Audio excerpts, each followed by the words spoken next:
இப்ப கடன் பிரச்சனையில நிறைய பேர் மாட்டிப்பாங்க ஆமா. சார். அவங்க கரெக்டா எங்க கொண்டு வந்துப்பாங்க? இல்ல அது அதுதான் சொல்றேன் இல்லையா, இப்போ இந்த கட்டம் தானே இன்னைக்கு நம்ம முடிவு பண்ண முடியாது. ஆ, ஆ. அவங்க வைக்கக்கூடியவங்களுடைய பலனை பொறுத்து தான் அந்த நேரத்துல அது வெளிப்படும். இதுதான் அப்படின்ட்டு நீங்க எக்ஸாக்டா குறிச்சு பண்ண முடியாது. இப்போ நீங்க இப்போ உதாரணத்துக்கு நீங்களே வைக்கிறீங்கன்னா, நீங்க என்ன இதுல வைக்கிறீங்களோ அதை பொறுத்து அப்பதான் பலனே வெளிப்படும். இப்ப நான் உங்களை ஜட்ஜ் பண்ணிட்டு உட்கார முடியாது. நீங்க வச்ச பிறகுதான் நான் உங்களை ஜட்ஜ் பண்ண முடியும். வைக்க முன்னாடி இப்படிதான் இருக்கு அப்படின்னு நான் சொல்ல முடியாது. நீங்க வச்ச பிறகுதான் இந்த நிலையில இருக்கீங்கிறத எனக்கே தெரியும். ஒரு தொழில் சம்பந்தமா ஒரு தொழில் ஒரு வேலை கிடைச்சிருக்கலாம், ஒரு தொழில் ஆரம்பிக்க போறேன், சொந்தமா ஆரம்பிக்க போறேன், ஏதோ ஒண்ணு.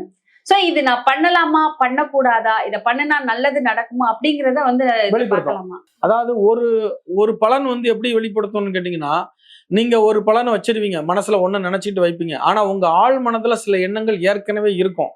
அதை அந்த நிமிஷத்துல நீங்க மறந்துருப்பீங்க வச்ச நேரத்துல. இதுல நீங்க ஒரு இதுக்கு தான் வச்சிருப்பீங்க. ஆனா அதுல 4 பலன் வெளிப்படும். நீங்க இதை நினைச்சிருக்கீங்க, இதை நினைச்சிருக்கீங்க, இது நடக்கும், இது நடக்காது, இந்த விஷயங்கள் உங்க ஆழ் மனசை தேடிட்டு இருக்கு அப்படிங்கிறது எல்லாமே அதுல வரும்.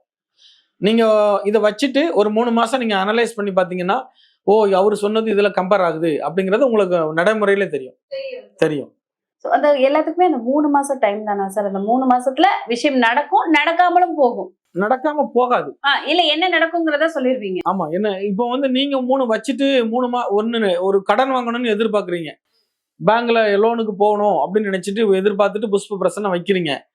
கடன் வைக்கணும் வேணும்னு சொல்லி வச்சுட்டு கடன் வரும் அப்படி கிடைக்கும்னு சொல்லி நான் சொல்லிடுறேன் உங்களுக்கு. சொன்ன பிற்பாடு ஒரு 10 நாளோ 20 நாளோ பொறுத்து வேற ஏதோ ஒரு சூழ்நிலையில உங்களுக்கு பணம் வந்துருச்சுன்னா, நீங்க அந்த லோன் வேண்டான்னு கட் பண்றீங்க. அதுக்கு நான் பொறுப்பாக முடியாதுல்ல. உங்களுக்கு லோன் ரெடி ஆகுது, கடன் வாங்கணுங்கிற எண்ணம் இருக்குது, ஆனா பணம் வேற எங்க இருந்து வந்துருது.